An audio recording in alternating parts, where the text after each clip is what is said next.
The final few days of the NBA regular season, a week from Sunday, that's 9 days away. The regular season comes to a close. The postseason on the horizon around the association. Playoff positioning, play-in tournament position jockeying as well. Here down the final home stretch of this NBA regular season and the campaign. Last night, a big one out in the Western Conference, late night in L.A. The Clippers playing host to the Denver Nuggets. Big one for the Nugs, who entered last night tied for the top spot of the Western Conference standings alongside Minnesota. The Clippers trying to position themselves firmly into that 4th spot to host the opening round of the Western Conference playoffs. Denver got off to a good start. L.A. took over by the time we reached the break. And the Clippers, despite Nikola Jokic having a look to maybe win the game at the end, do hold on. Sans, Kawhi Leonard. The Clippers win shorthanded as an underdog, 102-100 outright as that 4-point home dog last night in Los Angeles. Jokic had a big game, but didn't amount to a victory here. But you're right. Take a look at the Western Conference right now. Top 3 seeds, Timberwolves, Nuggets, and Thunder in that order. The Nuggets no longer in first place. It's going to be fun to watch it play out down the stretch because the one thing we were talking about, Ben, over the past couple of weeks was how good the Denver Nuggets were playing, but we weren't really talking about them. Winning basically 8 to 9 out of every 10 games they played. But you take a look at now with that loss yesterday, 6 out of their last 10 here. So losing a little bit to the teams like the Minnesota Timberwolves, who winners of 8 of their last 10 have won 2 straight games. It'll be fascinating to see how it finishes up. But also on the flip side here, great win here by the Clippers because, as you pointed out, the Clippers now in the 4 seed with a little more breathing room going up against the Dallas Mavericks, who sit 2 games back now of them. So with just a few games to go, they want to solidify their position as maybe just sitting there in that 4 seed as opposed to slipping back to 5 or 6. It's going to be a fun run down the stretch. Just waiting for these teams to get healthy because even though last night was a good win by the Clippers, we'll see when we're getting back Kawhi Leonard, and the same thing with Jamal Murray for the Nuggets here. No panic on either side, but a great win by the Clippers just to say, you know what? Let's just stay right here in this 4 seed.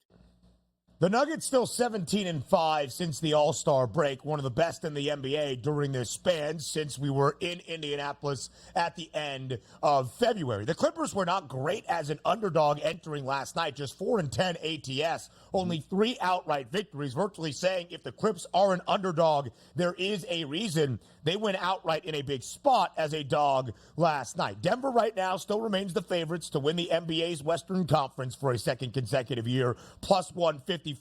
A little bit less than a $2 gap, DRS, between Denver and Los Angeles. How do you evaluate the 2 teams at the top of the Western Conference, and if there means there's some value on other teams like Minnesota and OKC who are going to have 2 of the 3 top spots? Yeah, it's interesting because, again, we're taking bets on not who's going to be the number 1 overall seed technically. You're taking bets on who's actually going to win the Western Conference. So once you get there, we're going to trust the Nuggets. But also, we're trying to keep track of, all right, when the Nuggets get there, Jamal Murray is going to be a key contributor in the playoffs where he wasn't last night. Same thing with the Clippers as you take a look at where you're trying to line them up for the playoffs. Just get the big 3 there healthy. But I'm pretty intrigued. Like the Minnesota Timberwolves, we thought it might have been a death strike against them to lose Karl Anthony Towns for that period of time. Now, granted, they have a much better supporting cast than what, let's just say, the Philadelphia 76ers have when they lose Joel Embiid. So I'm really impressed by the Timberwolves who are playing great basketball now and waiting to get probably their best, I'd say maybe their second best player back into that lineup. Should be fun stuff for the Timberwolves, though, no doubt. The Dallas Mavericks also victorious last night at home, 109-95, even covering as a 12-point home favorite against the Atlanta Hawks. The Mavs have won 8 of their last 9 games. You see the price there, 12-1 to win the Western Conference. The Suns trending in a more positive way, plus 950 to win the Western Conference. 2 teams we believe can compete at the highest level, certainly come the playoffs. That's the position Golden State is trying to manufacture right now. A big victory for the Dubs yesterday on the road in Houston, 133-110 over the Rockets. Golden State wins by 23. They cover as a 3.5-point favorite, make that 6 wins in a row for Golden State. Yeah, Golden State firmly entrenched in the playoffs now. As you said, 6 wins in a row, 7 out of their last 10. Probably not going to catch the Los Angeles Lakers, but in striking distance to get out of that 10 spot. But more importantly, you sort of fought off the Houston Rockets as that last stand last night as they sit 4 games in the league. It's pretty interesting to watch this play out as it comes down the stretch. 47.5 was that team total I had before the season, which I bet to the under, where the Rockets didn't open up good, started playing better basketball, fell to the wayside, and then finally had a final wake-up call where it's like, hey, guys, you can't just mess mess around here because Houston is going to overtake you. They saw those lights there and immediately hit that gas pedal. And also, at the same time, the Houston Rockets, realizing what the Houston Rockets are, when the pressure really ramps up, what do? Loses of 3 straight games, including that key game last night against the Warriors at home, which they've been playing pretty good basketball at home throughout the season. So it is what it is. Looks like we got the top 10 in the Western Conference, and good. I'm glad the Warriors and the Lakers are in. Add more star power there to the lineups. I think you're fine with that preseason win total for the Dubs. They would have to win their final 6 games to go over the number, and now a 4-game advantage for Golden State in front of Houston for that 10th and final spot in that play-in category. Golden State a game and a half behind the LA Lakers. We'll talk more about Western Conference play-in tourney teams in a moment, but now we go to the Eastern Conference. 2 games back for Joel Embiid. 2 victories for the Philadelphia 76ers. A lot of line movement last night before this game in South Beach. When Donnie and I were breaking it down yesterday on TEL, 3.5 point spread in favor of Miami. Closer to a pick'em, only a 1.5 in favor of the Heat. Minus 130 on the money line. Philly wins outright, 109-105 in Miami. Low total, 209 in the hook. Does go over. So Philly with JoJo back, a perfect 2 for 2.